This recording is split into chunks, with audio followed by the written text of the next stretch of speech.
Hello and welcome back. Today's video is going to be from a topic on sociology. We've picked up the thinker Talcott Parsons, and the concept we'll be exploring is his concept of the social system. और ये एक important topic है क्योंकि इस पे सवाल तो आते ही हैं and even if you not opted for sociology as an optional paper in your exam you can use these concepts in your questions on society, in your essays, and also in paper 4 in ethics, integrity, and aptitude, because these do delve into the importance of motivation, values, etc. तो आप इनको इन concepts को वहाँ भी इस्तेमाल कर सकते हैं. इसके अलावा if you have any sort of hesitation और any sort of doubt in your mind as to why you should be knowing about sociological concepts, then I'll throw in a fun fact here for you. These notes that we'll be taking the lecture from, these were prepared by my father, and he used to teach sociology for competitive exams. But interestingly, he had never studied sociology formally, in the sense this was not one of the topics for his PhD. And उनका focus history पे रहा but sociology as a subject he was inclined towards it. His interest grew in it and served him well in all the notes that he prepared for other subjects as well. तो उसी interdisciplinary approach को ध्यान में रखते हुए, if you prepare and not just prepare for exams, in fact if you lead your life with that perspective, it will be really useful. So with that rather longish introduction, let's delve into Talcott Parsons' social system. So see, for Parsons, the social system, it was an abstract conceptual tool. तो कहने का मतलब ये है कि for him it was not based on any case studies or historical studies or any sort of field work, but it was basically a tool for the analysis of human society. And इस analytic device में उनका ये मानना था कि it involves 3 basic features या concepts. तो पहला था स्ट्रक्चर, दूसरा था फंक्शन, और तीसरा था internal dynamics. If you have followed our videos on sociology, we had briefly discussed about structural functionalism and the importance of structure in society. तो ये सोशल सिस्टम के ये कंपोनेंट्स होते हैं, उनके मुताबिक जो इम्पोर्टेंट थे. अब यहाँ पे ये ध्यान रखना होता है कि every system, it obviously undergoes change over a period of time, and these are self-propelled evolutionary forces which contribute to a new level of adjustment. तो एक एग्ज़ाम्पल ले लेते हैं. जब से पैंडमिक आया तब से, उसके पहले अगर आप शायद किसी भी ऑर्गेनाइजेशन से वर्क फ्रॉम होम जैसी चीज़ प्रपोज करते, तो नॉर्मल सर्कमस्टांसिस में companies would not take kindly to that. And in fact, in most jurisdictions, in most places, it was something that was not considered very normal. And now, it's pretty much, it became the other way around. Working from home was considered normal for वो जो new normal की हम बात करते हैं, और office जाना एक एक्सेप्शन हो गया था. अब चीज़ें कुछ कुछ वापस से आ रही हैं, लेकिन चेंज हुआ. And it was quite fitting in the category of a self-propelled force.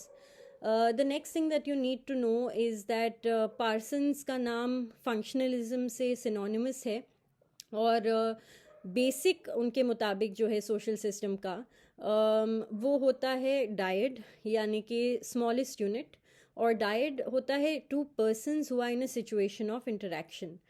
तो यहाँ पे अब पार्सन्स ने ये कहा, he define social system as a plurality of individual actors interacting with each other. और इस इंटरेक्शन के लिए बहुत इंपॉर्टेंट होगा सबसे पहले एटलीस्ट अ फिजिकल और environmental aspect, which is the space in which that interaction is taking place. The second would be actors being motivated in terms of a tendency to the optimization of gratification. यही है इंस्ट्रूमेंटलिज्म. तो कहने का मतलब ये है कि अगर 2 लोग इंटरेक्ट कर रहे हैं तो एक कांस्टेंट एनालिसिस या कैलकुलेशन चल रहा है कि what do we have to gain from this interaction. So sad as it may be, आपने देखा होगा कि जो लोग इन टर्म्स में नहीं सोचते उन्हें बहुत ज़्यादा आइडियलिस्टिक या इम्प्रैक्टिकल कहा जाता है. तो बिल्कुल पार्सन्स का ये मानना था कि सोशल सिस्टम में इंस्ट्रूमेंटलिज्म इन्वॉल्व होता है because people their motivation lies in the fact as to how much gratification or benefit they could possibly derive from that interaction.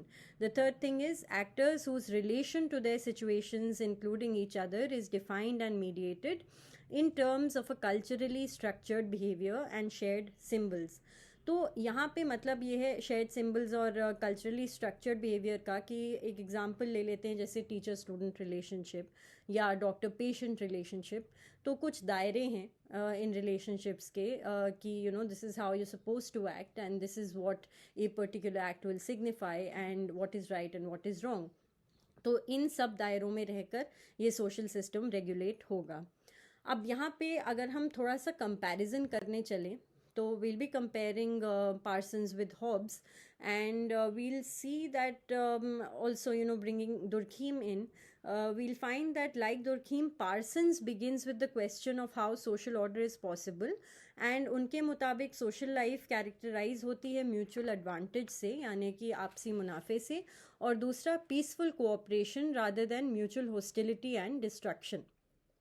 तो ये काफ़ी डिफरेंट है हॉब्स के व्यूज़ से भी, कुछ हद तक कार्ल मार्क्स के व्यूज़ से भी, क्योंकि एक स्ट्रगल की बात यहाँ पे नहीं हो रही है, बात यहाँ पे ज़्यादा हार्मनी की तरफ हम जा रहे हैं, एक सॉलिडारिटी की तरफ जा रहे हैं which is driving our interest. तो ये शुरू ऐसे हुआ कि पार्सन्स ही started with the consideration of the views of the 17th century English philosopher Thomas Hobbes. And Thomas Hobbes had claimed to have discovered the basis responsible for social order, and he presented a picture of man as a rational, self-interested and calculative being, जिसे कि आपने सुना होगा animal nature of man, कि हम केवल अपने interest, अपने सर्वाइवल की बात करेंगे और कंसिडर करेंगे. तो उनका हॉब्स का ये मानना था कि जो ऑर्डर्ड सोसाइटी होती है वो फियर ऑफ कॉन्सिक्वेंसेस से बिल्ड होती है. लेकिन ये जो पर्सपेक्टिव था ये काफ़ी फ़र्क था दुर्खीम के व्यू ऑफ मैन से, और दुर्खीम का ये मानना था कि man acts in response to moral commitments and obeying और कन्फॉर्मिंग टू सोशल रूल्स. तो मेंबर्स ऑफ सोसाइटी जो भी कुछ करते हैं they do so because they accept social rules to be right, both in terms of their interest and for society in general. अब Parsons ने भी इसी लाइन को फॉलो करते हुए और उन्होंने कहा कि फियर नहीं बल्कि कमिटमेंट टू कॉमन वैल्यूज़ होता है which provides a basis for moral order in society. और वो कितना सही या कितना गलत है, we not here to sit in judgement upon that conclusion drawn by Parsons, but this is what his views were. And Parsons के नज़रिए में ये जो फियर ऑफ कॉन्सिक्वेंसेस की बात की थी हॉब्स ने, this is insufficient to motivate human beings और groups to obey the rules. तो उनका तो यही मानना था कि एक shared moral commitment based upon self realization of rules of society essential होता है, क्योंकि आप कब तक किसी को दबा कर या फियर में लाकर उससे कुछ करवाएंगे, एक वो व्यू था. And in other words, the human society is a moral world in which value consensus forms the fundamental integral principle. And this is because members realize their mutual interdependence upon each other. And in this, primary and secondary socialization play a very central role.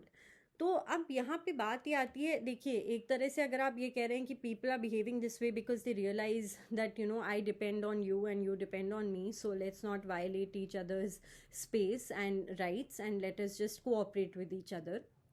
कहीं ना कहीं you could also look at it as fear कि okay, if I do something against this person is going to do something against me. तो again that dichotomy in concepts is always there, and especially जब आप abstract concepts की बात करते हैं तो कहीं ना कहीं ये issue तो आएगा ही कि आपको लगेगा यार ये तो similar है जो वो कह रहे हैं, ये how is this different from what he's saying, he's just wording it differently. लेकिन this is how you need to understand concepts. एक फाइन लाइंस होती हैं जिनको आपको देख के और आंसर लिखना होता है, तो इस केस में यही है. अब सोशलाइजेशन की जब हमने बात की है तो यहाँ पे आ जाते हैं हम लोग वैल्यू ओरिएंटेशन और कंसेंसस पे. और बात ये हुई कि if the members of society are committed to the same values they tend to share a common identity which produces a basis for unity and cooperation. And from shared values are derived common goals. Social values जो होती हैं वो एक general conception देती हैं और what is desirable and worthwhile, whereas जो goals होते हैं वो एक स्पेसिफिक डायरेक्शन देते हैं एक स्पेसिफिक सिचुएशन में, और इन्हीं कॉमन गोल से कोऑपरेशन का इंसेंटिव निकल के आता है। अब यहाँ पे जो रोल्स होते हैं वो प्रोवाइड करते हैं the means by which values and goals are translated into action. तो कोई भी जो सोशल इंस्टीट्यूशन होता है इट कंसिस्ट ऑफ रोल्स, और इसी से सोशल ऑर्डर का बेसिस निकलता है। अब पार्सन्स ये कहते थे कि वैल्यू कंसेंसस बहुत ज़रूरी है, and this led him to state that the main task of sociology is to explain and analyze the institutionalization of patterns of value orientation in the social system and not the patterns of social change. This implies the explanation of conformity, which ensures order and contributes to progress. तो यहाँ पे कहने का मतलब ये है कि देखिए, एक तो ये हुआ कि हमारा फोकस रहा कि एवोल्यूशन हो रहा है, सोशल चेंज हो रहा है, everything is dynamic around us. दूसरा ये हुआ कि हमने सोसाइटी को उस नज़रिए से देखा कि ये कौन से पैटर्न्स हैं, कौन से वैल्यूज़ हैं जिन पे कि ह्यूमन बींग्स का कंसेंसस बना है, जिस पर सोसाइटी आधारित है, जिसे आप फैब्रिक ऑफ सोसाइटी कह सकते हैं, और इसका इंस्टीट्यूशनलाइजेशन किस प्रकार से हुआ है। तो इनका फोकस इस चीज़ पे था। और जब ये वैल्यूज़ इंस्टीट्यूशनलाइज होती हैं और ह्यूमन बिहेवियर स्ट्रक्चर होता है इन टर्म्स ऑफ वैल्यू, तो एक स्टेबल सोशल सिस्टम अराइज करता है। But how do you attain this social equilibrium या स्टेबल सोशल सिस्टम? तो ये अटेन किया जा सकता है व्हेन वेरियस पार्ट्स और सिस्टम्स और sub systems of a system are in a state of balance. अब ये आता कैसे है? सोशलाइजेशन से और सोशल कंट्रोल से।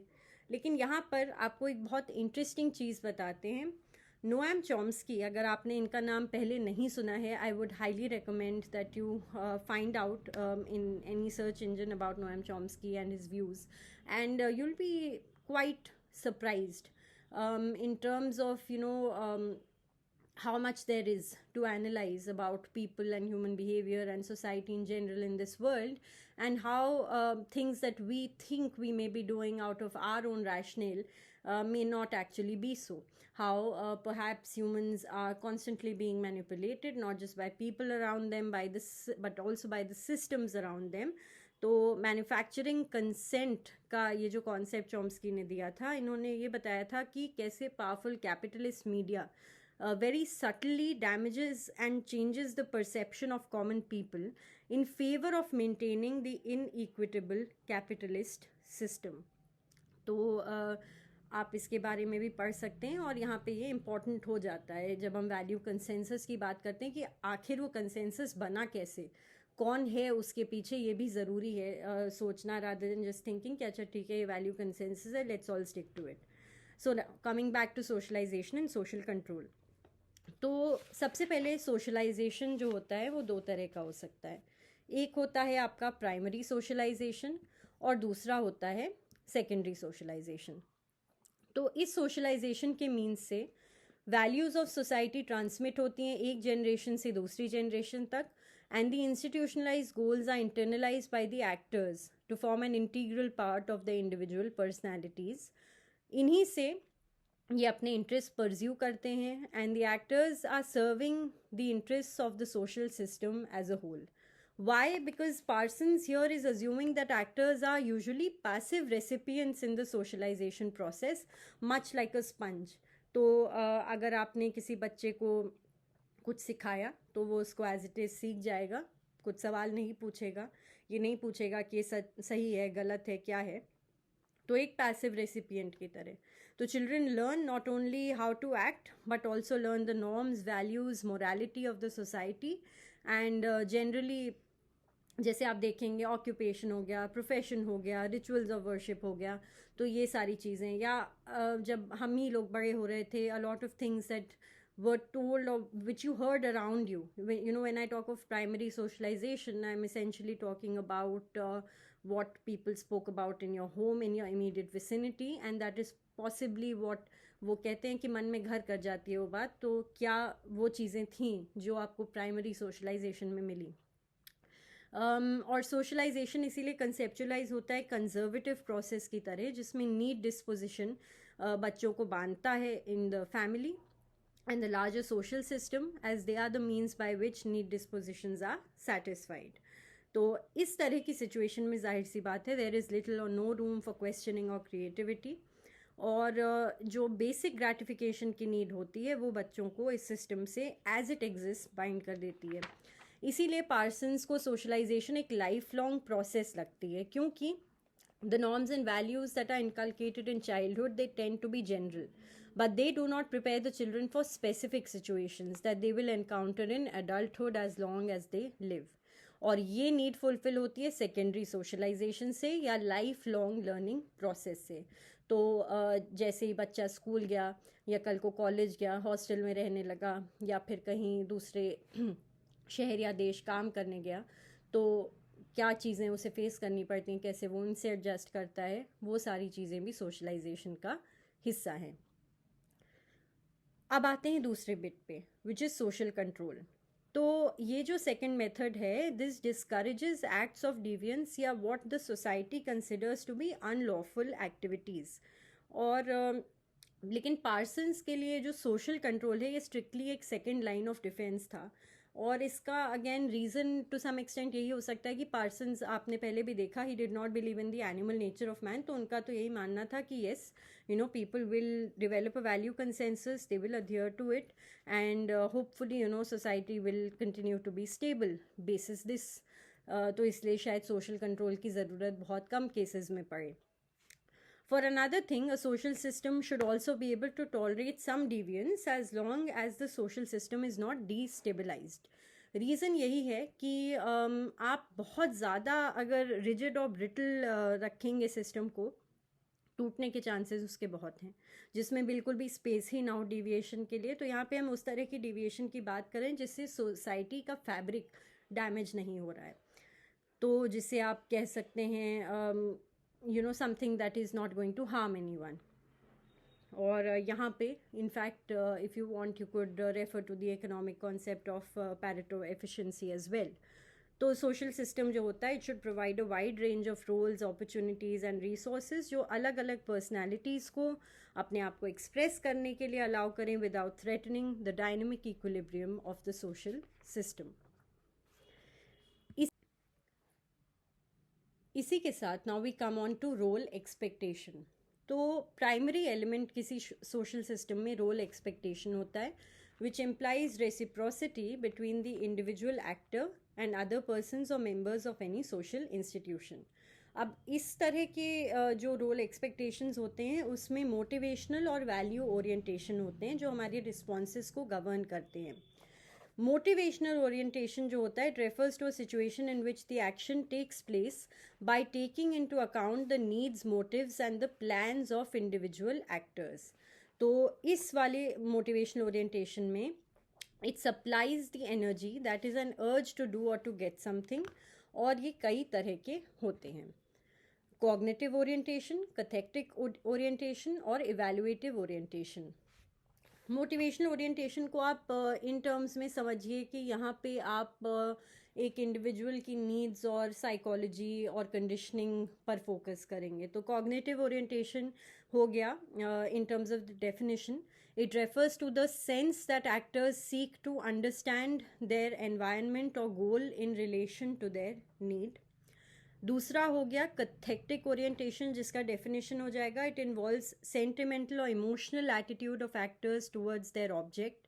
इन this sense the actor perceives what is painful and pleasurable.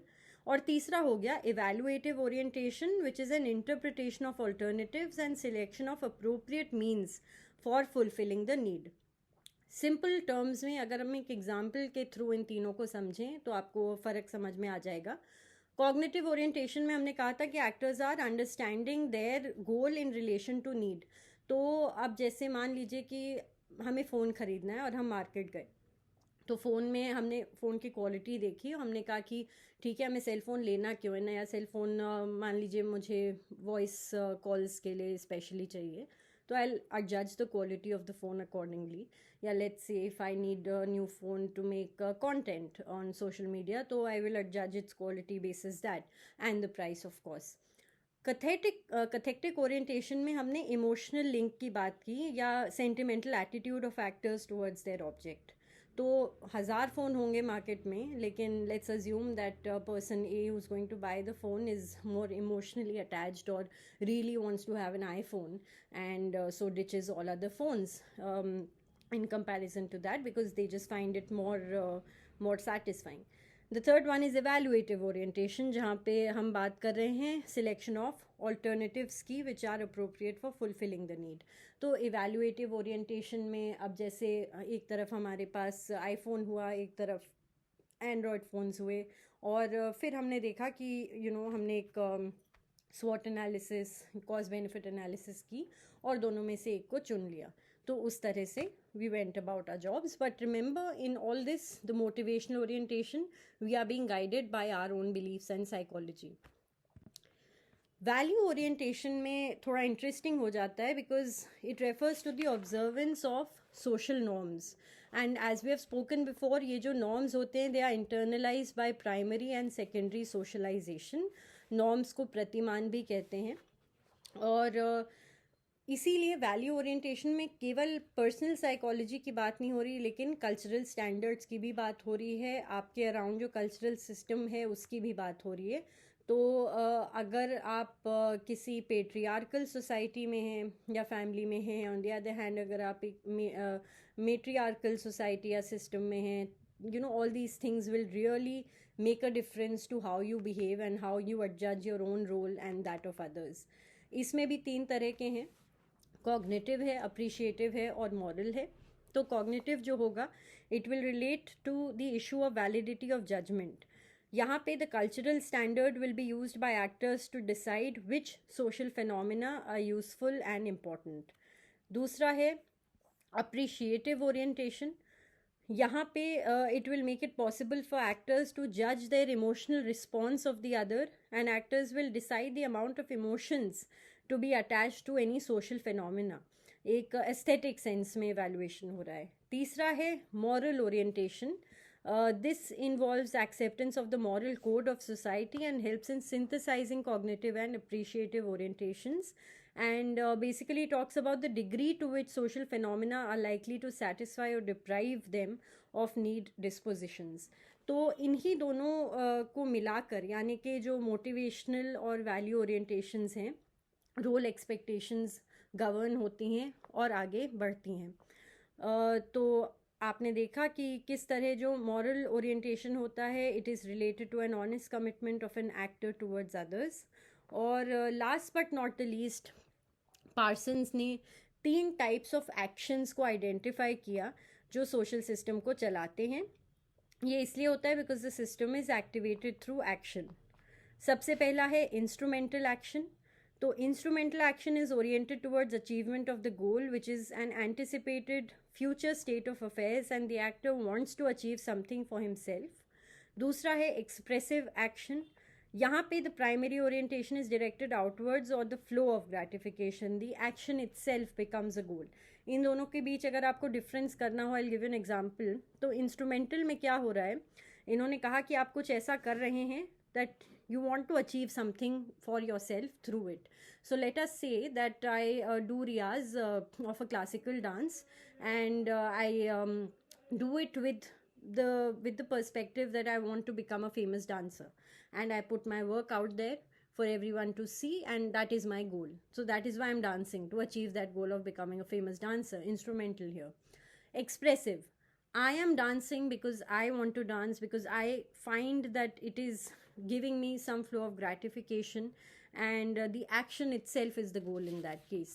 The third and the last one is moral action, where the concern is for the social system and less for selfishness. इसे relational orientation of action भी कहते हैं, and this leads to integration of personality. Parsons इसे ego integrative भी कहते थे. और इसी के साथ आपको काफ़ी आइडिया लगा होगा about the social system. If you have any questions, you can post it in the comments, and hopefully you liked this. We'll be trying to come up with more content on sociology, and if you have any suggestions with regards to that, feel free to comment again. So thank you for watching. Keep studying hard, and all the best.